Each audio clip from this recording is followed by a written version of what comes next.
Dahil sa kasibagan ko, ito na galing pa to sa Thailand at dito ko pa tinanim sa loob ng ano ko ayan, binakuran ko yan para hindi at madisturbo ng iba, kaya iningat-ingatan ko to para sabi ko ay hindi mamatay pag magtanim ako. Ito, mayroon ako ditong yung labog. Alam mo ba yung labog? Labog yun sa Iloilo, masarap yun. At saka ito yung kamuti, yung kangkong ko. Yan ang kangkong sinasabi ko. Galing pang Thailand yan. Kaya ito, yan may bakod simentado pa yung bakod yan para hindi mapasukan ng ibang nilalang diyan. Kaya yun, iningat-ingatan ko yan para sabi ko ay kung ito ay maglago at ko na to, mabinta. Ay tama nga, nabinta ko nga dahil ito ay naglago na. Iyon, nag-harvest na ako ngayon at gagawin nating pera.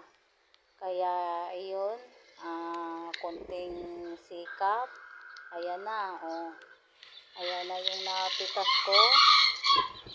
Ayan, mayang maya pera na yan. Ayan, dahil masipag tayo, kahit ano lang diyan, hindi tayo mawala ng pera.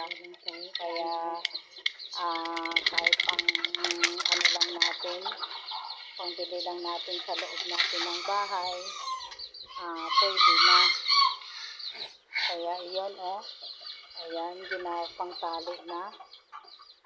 Ayan, ang ganda ng kangkong ko dito sa ayan, ipokus dito ang ganda, ayan, ayan na,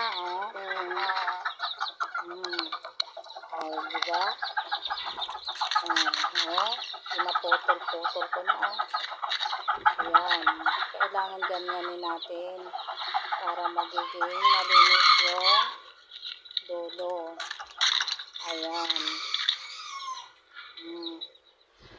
Ayan, at saka pagkatapos yan, matapos na yung kaputol natin, ayan, diba? Malinis yan.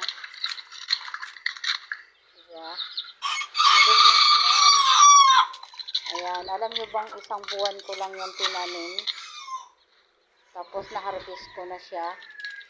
Yun ayun. Ayan, mapipirahan na natin. Ayan. Sa konting tanim lang, marunong ka lang mag-alaga. At yung kangkong ay hindi niya naman pwedeng alagaan yan. Pagkatanim mo, pero tingnan mo lang dyan, lalago na yan. Ayan diba? Ayan, ready to deliver. Yan, ibinta na natin yan. Yan ang nabinta natin sa kangkong. Yan na ang kita natin sa kangkong. Diba? Dahil sa kangkong, dahil sa kasipagan natin, yan, nakaipon-ipon na tayo. Diba? May pangbili na tayo ng kape at